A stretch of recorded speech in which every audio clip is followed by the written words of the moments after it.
CM Revanth రెడ్డికి deputy CM Bhatti Vikramarka అభినందనలు తెలియజేశారు. పాలన మొదటి సంవత్సరంలోనే తలసరి ఆదాయంలో గణనీయమైన వృద్ధి సాధించారు అంటూ ట్వీట్ చేశారు. ఉత్తమ్ కుమార్ రెడ్డి ఈసారి తలసరి ఆదాయం 3.79 లక్షలకు చేరుకుంది అంటూ శుభాకాంక్షలు తెలిపారు. చూడొచ్చు. Congratulations to CM Revanth Reddy and Deputy CM Bhatti Mallu for achieving significant growth in per capita income to rupees 3.79 lakhs in the first full year of governance.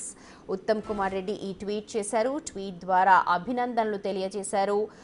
మొదటి సంవత్సరంలోనే ఇంతటి గణనీయమైన పర్ క్యాపిటా ఇన్కమ్ వృద్ధి సాధించినందుకు అభినందనలు తెలుపుతూ ఒక పోస్ట్ పెట్టారు ఉత్తమ్ కుమార్ రెడ్డి. ప్రస్తుతం అదే పోస్ట్ ని బిగ్ టీవీ స్క్రీన్ మీద చూస్తున్నారు.